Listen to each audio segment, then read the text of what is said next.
Apa sih dwifungsi itu? Dwifungsi itu sederhana. Ketika satu kelembagaan bernama militer memiliki fungsi bukan hanya satu untuk sebagai alat pertahanan negara, tapi menjadi dua, masuk ke wilayah birokrasi sipil, menduduki jabatan-jabatan sipil. Itu udah dwifungsi. Undang-undang TNI hanyalah puncak gunung es dari perhatian mereka, dari perhatian kelompok-kelompok masyarakat yang kritis.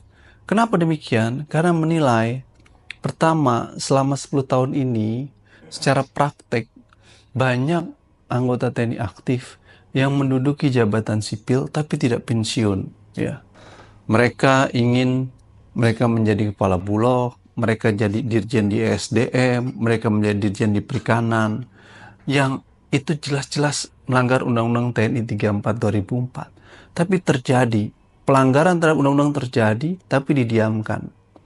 Masyarakat memahami itu, mengerti itu, bahwa telah terjadi pelebaran fungsi TNI yang bukan hanya sektor pertahanan, tapi di jabatan sipil.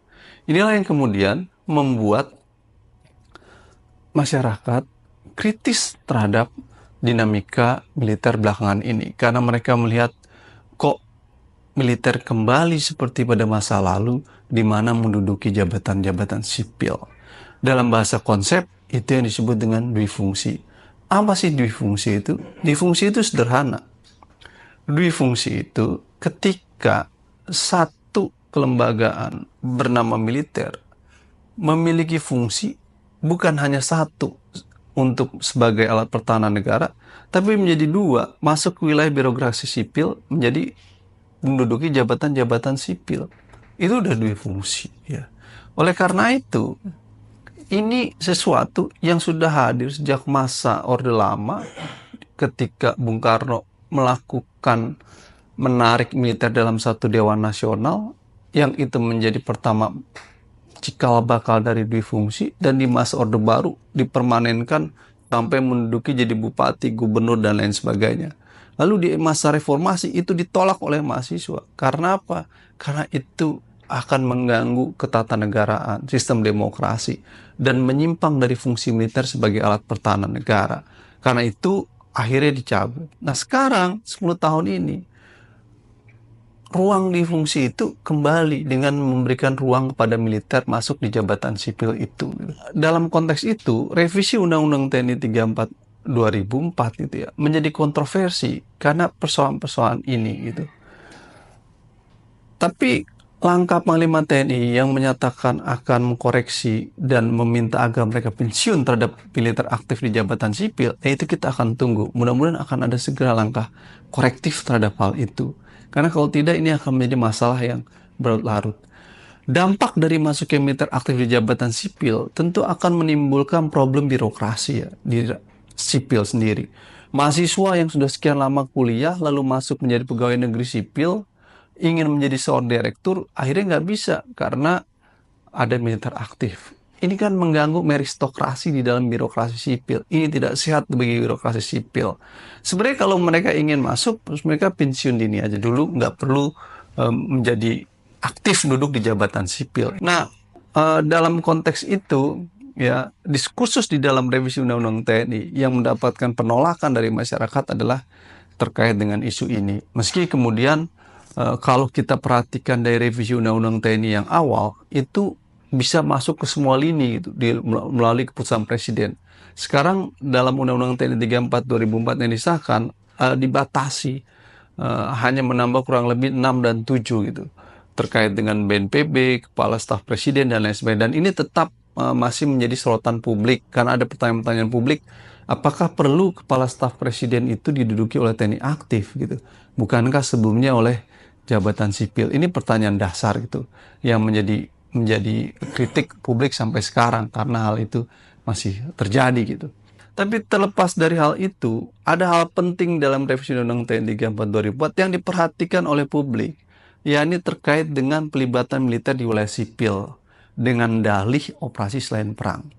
Di dalam revisi Undang-Undang TNI 34 2004, militer bisa masuk ke dalam wilayah sipil dengan dalih operasi selain perang tanpa harus keputusan politik negara. Saya ingatkan bahwa hakikat dibentuk dan dilatihnya militer adalah untuk perang. Sehingga fungsi militer itu adalah sebagai alat perang. Kalau ada tugas-tugas non-perang, itu sifatnya ad hoc. Itu sifatnya perbantuan. Itu sifatnya sementara. Nggak bisa itu dilakukan secara permanen. Nah, oleh karena itu, tugas operasi selain perang itu, ataupun tugas operasi perang, hanya bisa dilakukan melalui keputusan politik negara. Di dalam Undang-Undang TNI 34 2004 yang lama, khususnya dalam pasal 7 ayat 2 ayat 3, pelibatan militer untuk operasi selain perang itu harus melalui keputusan politik negara. Ini keputusan presiden dengan pertimbangan DPR. Kenapa demikian? Karena militer sesungguhnya hanya alat negara. Sehingga siapa yang memutuskan ketika ada sebuah alat? Presiden. Presidenlah yang memutuskan kapan alat itu digunakan dan tidak digunakan. Alat itu digunakan untuk perang kapan? Alat itu digunakan untuk kepentingan selain perang kapan? Hanya presiden. Kenapa demikian? Karena di dalam pasal 10 konstitusi, presiden adalah penguasa tertinggi atas angkatan darat, angkatan laut, dan angkatan udara. Dan di dalam demokrasi, presiden adalah otoritas yang elected, terpilih secara demokratis oleh rakyat. TNI tidak dipilih oleh rakyat. Presiden yang dipilih oleh rakyat melalui pemilu. Sehingga dalam negara demokrasi, yang bisa melakukan kendali adalah presiden. Nah, presidenlah yang memutuskan kapan militer dilibatkan untuk operasi perang dan operasi selain perang. Karena itu di dalam Undang-Undang TNI yang lama, dalam operasi untuk perang dan operasi selain perang, hanya bisa dilakukan melalui keputusan presiden dengan pertimbangan DPR. Tapi di dalam revisi Undang-Undang TNI 34 2004 yang baru, pasal 7 ayat 3-nya bahwa untuk operasi selain perang harus melalui keputusan politik negara dihapus oleh DPR. Sehingga operasi selain perang bisa dilakukan tanpa melalui keputusan presiden karena pasal itu dihapus. Ini yang berbahaya. Walau kemudian akan diatur melalui PP atau peraturan presiden. Menurut saya PP dan peraturan presiden itu aturan di bawah yang hanya mengatur aturan yang lebih teknis. Tapi fundamental ada di Undang-Undang TNI harus ada. Kenapa? Karena tugas TNI untuk perang. Operasi untuk perang di dalam pasal 7 ayat 2 itu harus melalui keputusan politik negara. Kalau untuk menjalankan tugas pokoknya aja melalui keputusan politik negara, apalagi untuk tugas perbantuan dan ad hoc, juga harus melalui keputusan politik negara, tapi itu dihapus. Nah, ini yang menurut saya menjadi berbahaya karena ini melanggar konstitusi. Secara konstitusional, pengerahan kekuatan TNI itu hanya bisa melalui keputusan presiden. Saya tidak memahami apa yang terjadi di DPR dan pemerintah sampai menghapus pasal 7 ayat 3 tadi itu.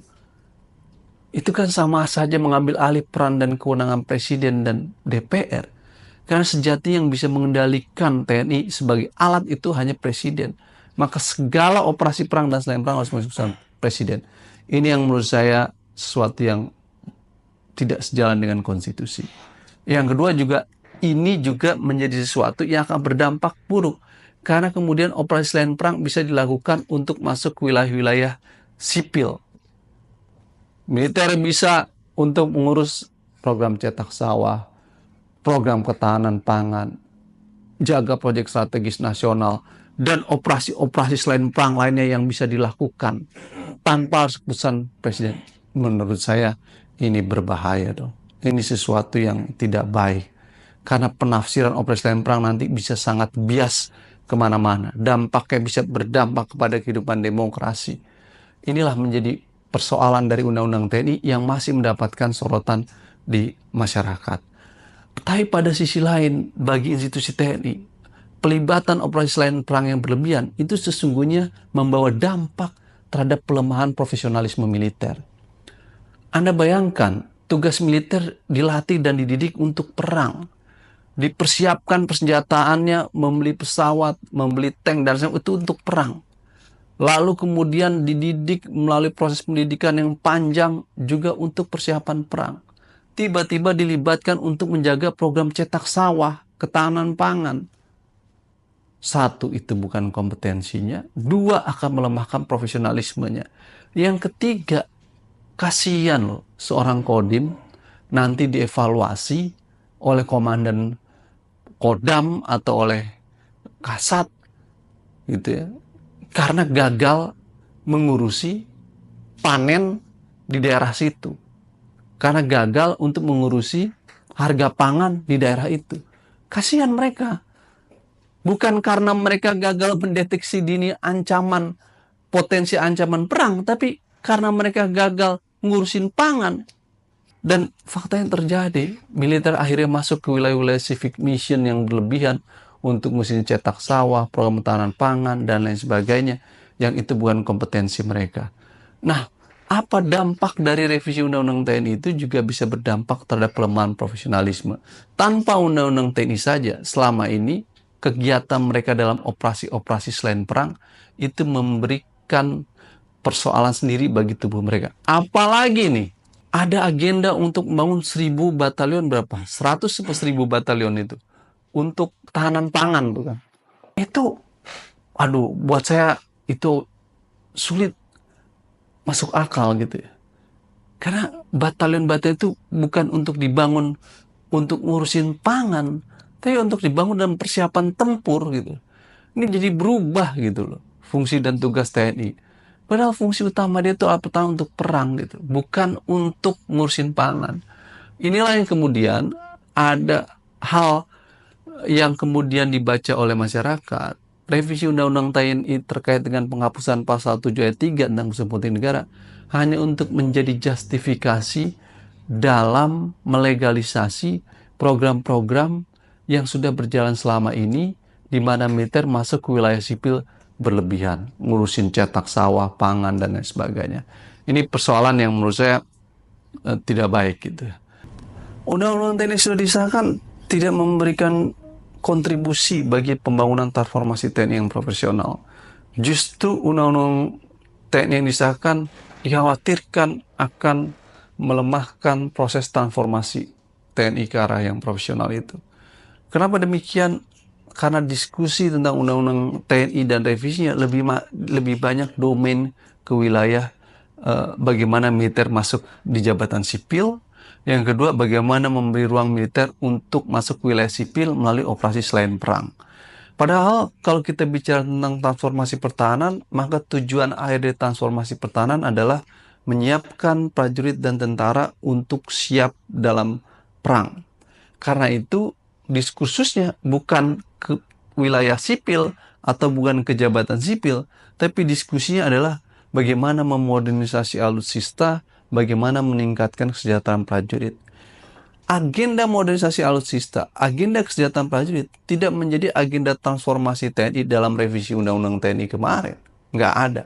Yang ada adalah agenda masuk ke jabatan sipil dan masuk ke wilayah sipil. Jadi justru sebaliknya, revisi Undang-Undang TNI tidak membangun arah transformasi TNI ke yang profesional dan modern. Padahal realitas kondisi militer hari ini dalam situasi dan kondisi yang memprihatinkan. Kondisi alutsista di Indonesia mungkin angkatan laut, udara, ataupun darat hanya 50% alutsista yang layak pakai. 50% masih dalam kondisi yang prihatin. Sebagian besar alutsista ada alutsista tua dan usang. Mau beli yang baru memiliki keterbatasan, memiliki persoalan, ada persoalan korupsi, ada persoalan skala prioritas yang terbebani. Sehingga menurut saya dia sulit untuk mendorong proses transformasi modernisasi alutsista. Jadi yang kedua adalah dalam peningkatan kesejahteraan prajurit juga tidak menjadi bagian dalam revisi Undang-Undang TNI yang dibahas. Nggak ada agenda itu dalam diskursus itu.